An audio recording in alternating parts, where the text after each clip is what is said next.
When we think about risks to Earth system change, we're all familiar with the obvious consequences like extreme weather events, but there are secondary and tertiary risks that can be easy to overlook. So here to discuss all of this is our Dr. Kimberley Miner. We're going to talk about Earth system change. And the weather is always top of mind for all of us, no matter what. But what comes to mind when you think about Earth system change? So the Earth is dynamic, right? It's always changing. But with what we're seeing with increased greenhouse gases in the atmosphere, climate change is making a lot of systems change much faster than they normally would. So the rate of change is what's increasing. And when you're seeing more storms that have increasing frequency or intensity, some part of that could be because the global system is warming overall at this really exponential rate. All of us have watched the news, and every week there seems like in some part of the country there's an extreme weather event. Yeah. That's what the average layperson is familiar with. But what are some of the secondary and third, thinking about those tertiary risks that people should also be aware of when it comes to the Earth system change? So when I think about climate change, I'm also thinking about, the impact to humans, the impact to animals, and like you're saying, these second and third order risks. So that could be anything like release of chemicals from industrial facilities during a storm, or it could be new and novel pathogens that are released from ecosystems that are under threat or that are changing in their structure and function.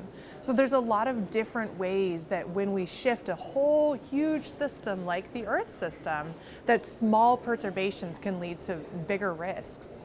When you really said it best, when we're talking about our planet, the Earth is so dynamic, and we're people living on this planet together, operating in our own ways. What is it, relating to toxicology that people should be aware of? So toxicologists are really critical in understanding the interface between the human system and the natural system, right? How does the human footprint on the Earth impact the Earth and humans, right? It's all working together and it's all circular. So for example, if we were to release chemicals advertently or inadvertently into floodwaters, those could impact not only the local ecosystem, but the people that are in those floodwaters or the homes that are in those floodwaters. So thinking about the way that climate change and toxicology overlap is really, really important for understanding human health and ecosystem health. It is something that not the average person is aware of. And really, when you just talked about the floodwaters and what's in the floodwaters, we look at the immediate damage that we see, of these pictures, and we think about the people who were involved. But in the floodwaters, the toxicants that could be in them, how that affects the people, how that affects the crops, that's something we should consider.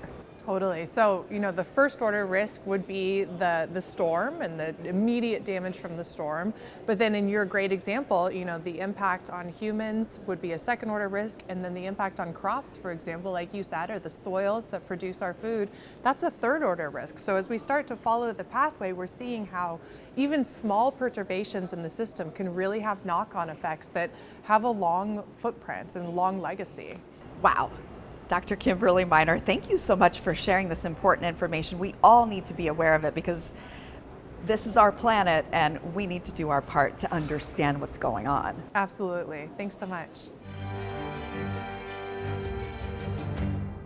You can watch all of our content and more by clicking this link right here. Go check it out now.